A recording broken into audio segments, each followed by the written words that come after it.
అందరికీ నమస్కారం. ప్రతి ఒక్క కులస్తుడికైనా సోదరిమణులకు, నా తమ్ముళ్ళకి, అన్నలకి, ప్రతి ఒక్క కులస్తుడికి నేను నమస్కారం చెప్పుకుంటున్నాను. ఎందుకంటే నేను ఏమంటారు, జై శ్రీరామనో లేకపోతే ప్రైజులు ఆడాను, స్లావం ఎక్కువ అని నేను చెప్పట్లేదు. ఎందుకంటే అందరం మనం ఒకటే కాబట్టి అందరికీ, ప్రతి ఒక్క కులస్తుడికి మనస్ఫూర్తిగా నా నమస్కారాలు. ఓకేనా? నేను ఇప్పుడు రావడం ఏంటంటే ఈ అవ్వ గురించి మాట్లాడడానికి. చూడమ్మా, కులాలు, మతాలు ఇవన్నీ ఎందుకు? నువ్వు అంత రెచ్చిపోతున్నావు ఎందుకు? దేని గురించి చెప్పు. వాళ్ళ భర్త, వాళ్ళ తండ్రి గారు జరిగిపోయి కనీసము 24 గంటలు కూడా కాలేదు మొన్న. అవునా? అసలు అతన్ని తీసుకొచ్చి ఇంటి దగ్గర ఉంచి కూడా వాళ్ళు ఏ కార్యక్రమాలు చేయలేదు. అంతలోనే మేము మొత్తం రెచ్చిపోతున్నామేంటి? మూతిట్లా పెట్టుకుంటా, ముక్కిట్లా పెట్టుకుంటా, పాస్టర్ గారిని ఎక్కిరించుకుంటూ నువ్వు ఇలాగా అలాగాని ఏదో గొర్రె, మదం ఎక్కిపోయింది గొర్రె, ఇది ఎక్కిపోయింది గొర్రె కాదు, మదం ఎక్కిపోయింది నువ్వు. నీకు మదం ఎక్కి కొవ్వెక్కి కొట్టుకుంటున్నావు. ఆడదానివి, ఆడదానిలాగా ఉండు, సరేనా? మొగోళ్ళలాగా అహంకారంగా పోకు, అర్థమైందా? మొగోళ్ళు ఎక్కడ పోయినా వస్తారు తెగించుకొని. ఆడదానివి, తగ్గించుకొని బ్రతుకు, సరేనా? నువ్వు ఒక అమ్మ కడుపులోనే పుట్టావు కదా, నువ్వు ఒకడికి పెళ్ళానివే కదా, ఒకరికి పిల్లలకు తల్లివే కదా. నీ వీడియోలు నీ కొడుకులు కానీ, నీ కూతుర్లు కానీ, నీ తోబుట్టువులు కానీ, నీ ఫ్యామిలీ చూడట్లా? కొంచెమన్నా నీ కనికరం ఉందా? అంత దారుణమా? ఏం చూసుకొని అంత పొంగిపోతున్నావే? ఏం చూసుకొని అంత పొంగిపోయి అంత విర్రవీగి మాట్లాడుతున్నావు? అదే పరిస్థితి నీకొస్తే, నీ ఇంట్లో ఇంకెవడికన్నా వస్తే అలాగేనా? వాళ్ళ కులస్తులు కూడా అలాగే నిన్ను వెక్కిరించి మాట్లాడతారా? తప్పు. నీకు ఉండొచ్చు, తగ్గించుకొని మాట్లాడు, సరేనా?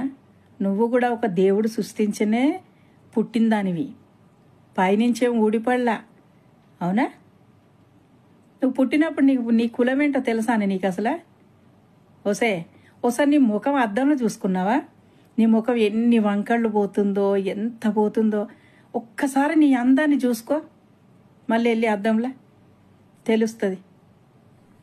ఒకరికి వేలు పెట్టి చూపించే ముందు 4 ఏళ్ళు మన వీపును చూపిస్తున్నాయి, అంతేనా? తను మాట్లాడవచ్చు, పాస్టర్ గారు ఏదైనా తప్పుగా మాట్లాడితే తను అందరికీ ముఖాముఖిగా తను క్షమాపణ చెప్పాడు. సరే, తన కర్మ ఎలాగుందో అలా జరిగిపోయింది. దానికి మిమ్మల్ని ఎవరు మాట్లాడమన్నారు? ప్రతి ఒక్క కులస్తుడు చెప్పాడు, సరే ఇలా అయిపోయింది, తన ఆత్మశాంతి కలగాలని. నీకెందుకే అంత రెచ్చిపోతున్నావు? అంత దూలేంటి నీకు? అంత రెచ్చిపోతున్నావేంటి? అంటే నేను తన్నేవాడు లేకనా? చూడు, ఎవరితోటైనా నువ్వు నాటకాలు ఆడు, నోరు దురద పెడితే గీక్కో కర్రిచ్చుకొని, కానీ భగవంతుడితో మాత్రం నాటకాలు ఆడకు, అర్థమైందా? అదే భగవంతుడు నీకంటూ ఆ బ్రదర్ ఎప్పుడైతే చనిపోయాడో అదే రోజు వరకు నువ్వు భూమి మీద ఉంటావో లేదో కూడా తెలియదు. ఎందుకంటే ప్రతిదీ భగవంతుడు చూస్తూనే ఉంటాడు. అతన్ని ఎక్కిరిస్తున్నావు, కొక్కిరిస్తాను, మరి నీ మూతేమో అంత నువ్వు రత్నకాంతలాగా ఉన్నట్టుగా పద్ధతి అని అదేమన్నా? వాళ్ళు ఒకసారి అంత అదైతే నిజంగా ఇసుక పోస్తే రాలని అంత జనం దుఃఖ సముద్రంలో ఉంటే నీకు కొవ్వొచ్చి నిన్ను నెత్తిలో పెట్టుకుంటారని, నీకు కిరీటం పెడతారని కొవ్వొచ్చి కొట్టుకొని ఏదో వాగుతున్నావు, కుక్క వాగినట్టు. మదమెక్కి కొట్టింది గొర్రె అట, బలిపెక్కిపోయింది గొర్రె అట. నువ్వేమెక్కి కొట్టుకుంటున్నావు మరి? నీకు పిచ్చెక్కి కొట్టుకుంటున్నావు కదా. ఏదో ఎర్రగడ్డ పిచ్చి హాస్పిటల్ నుండి తప్పుకొని వచ్చినట్టు నువ్వు. అది ఎర్రగడ్డ పిచ్చి హాస్పిటల్ నుండి వచ్చిందండి. పిచ్చెక్కి దానికి మెంట్లు వచ్చి ఏం మాట్లాడాలో తెలియట్లేదు, అందుకే అలా వాగుతుంది, కుక్క వాగినట్టు. బజారు ముండ బతుకు. ఒంటి మీద బట్టలు కట్టుకున్నావు కదా, ఆడదానిలాగా బతికే, సరేనా? ఎందుకే వాళ్ళు ఏదో శోక సముద్రంలో ఉన్నారు, చాతనైతే ఆత్మశాంతి కలిగి అని 2 నిమిషాలు మౌనం పాటించవే, అంతేగాని ప్రతి ఒక్కడికి ఏలెట్టి చూపెట్టకు. ఎంత పుచ్చుకున్నావేంటి లంచం? ఎంత పుచ్చుకున్నావే లంచం నువ్వు? ఇలా మాట్లాడు అలా మాట్లాడని. దరిద్రపు కొట్టు ముఖం దాన.